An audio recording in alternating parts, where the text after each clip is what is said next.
One question that happily married couples rarely think about, but divorcing couples get a lesson in really quick, is what is it that you own, what does your spouse own, and what do you and your spouse own together?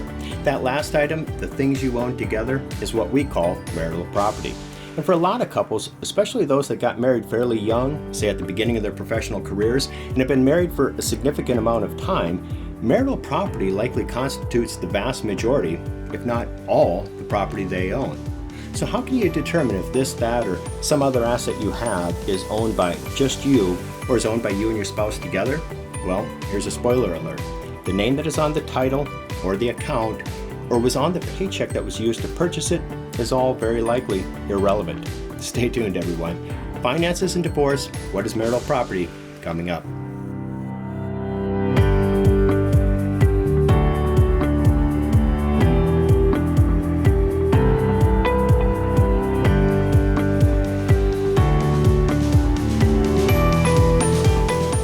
Hello everyone, my name is Jeffrey Drayton, Certified Financial Planner Professional, Certified Divorce Financial Analyst, and founder of the Jeffrey A. Drayton Financial Group. If you're watching this on YouTube, go ahead and subscribe. And if you are viewing this from the blog page of my website, fill out the contact form at the top of that page so that we can contact you when new content becomes available.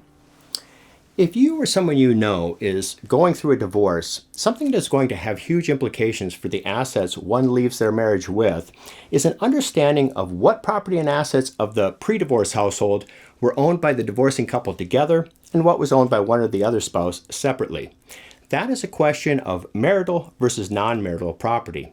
And for many couples prior to divorce, it's often a question to which most people haven't given a lot of thought. So let's talk marital property. How can you know if an asset you have belongs to just you or you and your spouse together? Before we dive in, I should say this. I'm going to give you some principles that will likely give you a pretty good idea as to the property you have and which is which. But to get a definitive answer to that question, you would need to consult an attorney in your area. As I've mentioned, most typically the question of marital property comes up in divorce. If that's the reason for your inquiry, you'll want to seek an attorney who practices in the area of family law. These are state laws, and therefore an attorney who is not local to you may or may not have expertise in your particular situation. Another situation where marital property can be relevant is in second marriages. Here, one or both spouses might have children from a previous marriage and also may have a fair amount of non-marital property. Therefore, it's not uncommon for one or both spouses to have legacy goals that are more exclusive than might otherwise be the case. In that situation, you might want to speak with an attorney who practices in the area of estate planning. Ensuring that your assets pass to the heirs of your choosing, regardless of who predeceases who in your marriage, is something for which a competent estate planning attorney can provide a great deal of assistance. So here we go. Principle 1 in understanding marital property. Prior to getting married, anything you own is presumably non-marital. That property belongs to just you.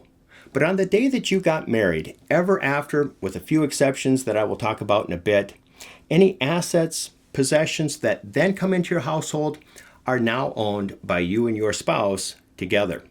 In my experience, this is surprising to a lot of people. Many have a tendency to put a lot of weight on things that they feel should seem consequential. Things like whose name is on the account, or how is the piece of property titled, or whose name is on the paycheck.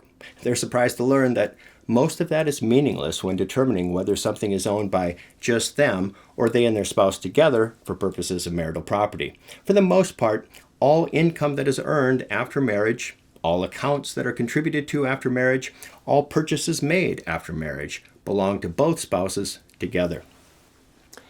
I feel this should actually be less surprising than it often is. In a lot of ways, a married couple is viewed as a single entity with regard to matters financial. Think about your taxes. When a married couple files their taxes, almost always the most desirable filing status is married filing jointly. And when a couple files their taxes using MFJ filing status, they have one Form 1040, and the very first line of financial information on that form, line 1 of the 1040, is wages, salaries, tips, etc. All income, every W-2 or whatever form on which the income was reported to you or your spouse, goes on that line. The IRS doesn't ask which spouse made what or how much. They don't care. It's income to the couple. As far as they are concerned, that's all that matters. Marital property follows a similar line of thinking. So I mentioned that there are some exceptions to the principle that everything that comes into a marriage is marital property. A second principle to know is gifts and inheritance are generally an exception to that initial principle. Unless a gift or inheritance is made to both members of the marriage, which wouldn't be impossible, but in my experience is rarely the case, a gift or inheritance made to one spouse or the other is non-marital property to that spouse. They own that property or asset separately from their partner. In the case of a divorce, whatever that asset is would likely not be subject to a division of property like marital property would be. Separate property is separate property. It belongs to the spouse that can legitimately claim it. However, that brings me to my last principle, which is when a couple divorces, all property is likely assumed to be marital property unless one or the other spouse can prove otherwise. What does that mean? Well, assume that John and Susan get married, and at the time that they get married, Susan has been working for her employer for 3 years. During that entire time, she has been contributing to the 401k retirement plan available at her employer. Therefore, on the day that she marries John, she has 3 years worth of contributions in that retirement plan. Those contributions and any investment return that can be attributed to them is potentially non-marital property to Susan. Again, this would depend on where Susan and John live and the laws that apply to them. But potentially, because Susan owned that prior to her marriage, that belongs to her.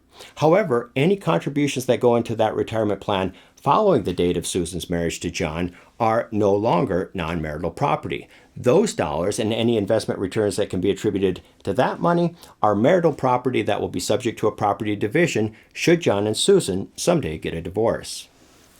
That example might not have sounded that complicated, and possibly it wouldn't be. Maybe Susan has those 3 years of contributions, then she and John get married. 5 years later, they decide to get a divorce. Susan is still working for that same employer, and she has excellent records showing the value of her 401k plan at each point along her entire career. Then yes, that would likely be pretty easy for her financial professional and attorney to parse out. Those facts, along with the supporting documentation, should make it possible for Susan and her attorney to claim non-marital property status for that portion of her 401k that is attributable to her pre-marriage contributions, non-marital. But unfortunately, rarely is it that straightforward in the real world.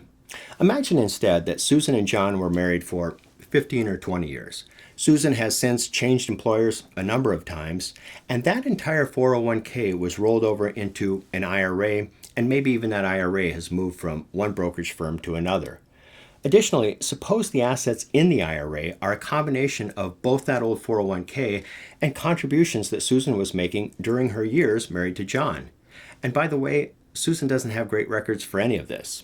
That's a very typical scenario in claims of marital versus non-marital property. And it's one that shows why it can sometimes be tricky to make a claim for a non-marital asset, even when that claim is legitimate. The research project that Susan's attorney and the financial professionals that support him or her will need to do might end up costing Susan enough in fees to make her think twice about even wanting to make the claim, especially because if the evidence and documentation is too weak, Susan might not succeed in claiming the non-marital portion of that asset anyway, even after having paid the attorney and supporting professionals to do the research. That's one example, and there are several more that would be even more convoluted than that, which makes the point when it comes to issues of marital versus non-marital property, these should be of interest to every married person, regardless of whether or not you are contemplating a divorce. Good accounting and the maintaining of proper records could be the difference in claiming thousands, tens of thousands, or more of dollars in non-marital assets at some point down the road, or in simply having to accept that all assets are going to be subject to a property division during divorce because it would just be too difficult or costly to attempt to claim otherwise. So I'm ending a bit where I began. If you are going through a divorce or know someone who is, I recommend you seek the counsel of a qualified family law attorney in your area. Again, the specifics of what is or is not marital property in your situation is dependent on not only the details of that situation, but also where you live. However, because the financial aspects of divorce are so impactful and will affect the lives of both divorcing parties long after the dust of their divorce settles, I also encourage you to seek the advice of a qualified financial professional. Two designations I would look to see following that person's name would be the letters CFP with registered trademark sign, which stands for Certified Financial Planner, and CDFA, also with registered trademark sign, which signifies Certified Divorce Financial Analyst. These designations represent different areas of expertise, but ideally, I'd look for someone who has both. I'm Jeffrey Drayton. Thanks for watching.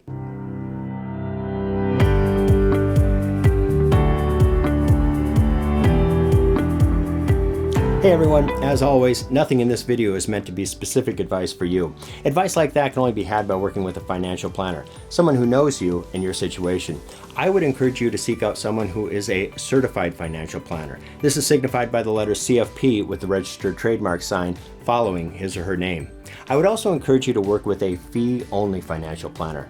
Now that's two words, fee-only, not fee-based, not fee plus commission. Both of those terms mean that the planner or advisor can receive commissions and is therefore not free of the conflict of interest inherent to commission sales. Again, I'm Jeffrey Drayton. Thanks for watching.